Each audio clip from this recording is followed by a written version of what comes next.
Today, we're not here to tell you a horror story. Instead, we're going to dissect a phenomenon. We're going to use the Slender Man myth as a kind of case study to really understand how a story gets built online, how it spreads like wildfire, and how it can actually start to have influence in the real world. And this quote right here, this is the key to the whole thing. It's so important to get this straight from the start. We are not talking about some creature with a mind of its own. We're talking about an idea, a symbol that was born and raised entirely online by thousands of people telling a story together. He's just an empty silhouette that we as humans filled with meaning. So that brings us to the big question, the one we're really gonna unpack here. The question isn't, is Slender Man real? Because, look, he's not. The real question is, how? How does something that started as a simple Photoshop contest entry get so big that it can actually affect how people think and what they do? That's the mechanism we're gonna break down. To get to the how, we've got to start right at the beginning. And what's so fascinating here is that the origin story is, well, it's surprisingly boring. Yeah, this wasn't some ancient legend dug up from an old book. It wasn't a half-forgotten campfire story either. The Slender Man myth began in 2009 as just another entry in a Photoshop contest. It was on the Something Awful forums. A user just took a couple of old photographs and edited in this tall, creepy, faceless figure. And that was it. That was the spark. Just a bit of creative fun in a corner of the internet. What happened after that is a perfect example of what experts call digital folklore. You know, it's just like the old myths and legends, a story told by a community. But instead of a village campfire, the community is the entire world, all connected through forums, social media, you name it. And the story changes and grows with every single person who adds a new piece to the puzzle. It's a group project. Okay, so the creation was simple enough. What came next, though, was way more complex. So let's look at the engine that took this thing from a single forum post to a global phenomenon. Let's talk about propagation. How did this idea spread and actually take root? Well, there's a pretty clear psychological blueprint here. It all starts with that weird, ambiguous image that our brains are just dying to make sense of. Then, the community jumps in and starts adding layers, stories, drawings, even those fake documentary videos. Before you know it, this stuff is being shared everywhere, on every platform. And eventually, just the sheer volume of it, all pointing to the same idea, starts to create this powerful illusion of truth.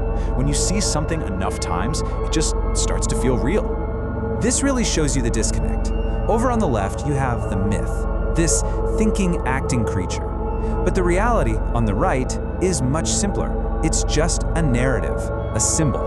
It doesn't have a will of its own. It doesn't influence people like some kind of external force. No, it's an idea that connects with fears and anxieties that are already inside our own heads. So, the myth is spreading.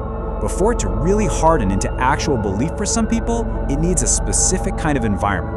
It needs a safe space where the story can be protected from any kind of doubt. And online communities can become these incredibly powerful echo chambers where that belief gets stronger and stronger. Inside these little bubbles, the story is told and retold, and you just don't hear any opposing views. This kicks on our own built-in confirmation bias, that little voice in our head that loves to find information that proves what we already think.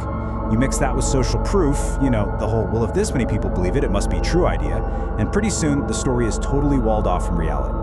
And this brings us to the most critical, and honestly the most delicate part of this whole thing, the moment a digital story crosses the line into real-world action.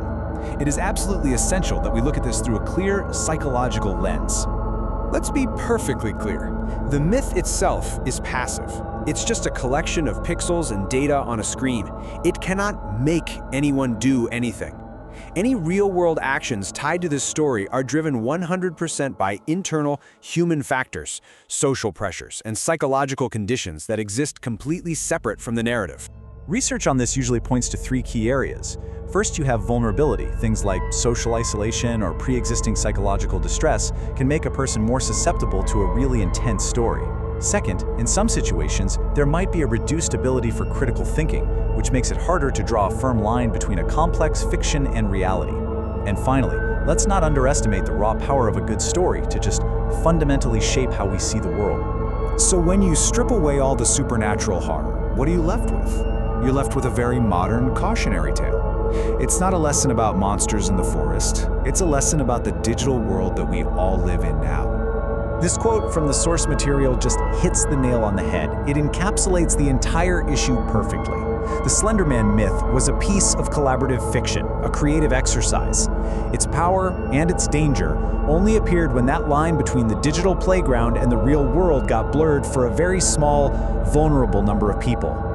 And this, right here, is the final takeaway. The thing that should make us uneasy isn't some fictional character. It should be a reason to look inward, to critically examine how we all consume information online. Slender Man is really just a mirror, reflecting our own psychological soft spots and the strange dynamics of our online world. He's not a monster, he's a lesson in media literacy for the 21st century. So, I'll leave you with this question to think about. In this age of digital myths, of misinformation and algorithm-fueled echo chambers that just keep getting more and more sophisticated, what do we do? What tools do we need to develop to protect our own perception of reality? How do we, as individuals and as a society, build the resilience to keep our feet planted firmly on the ground? Because that is, without a doubt, one of the most critical challenges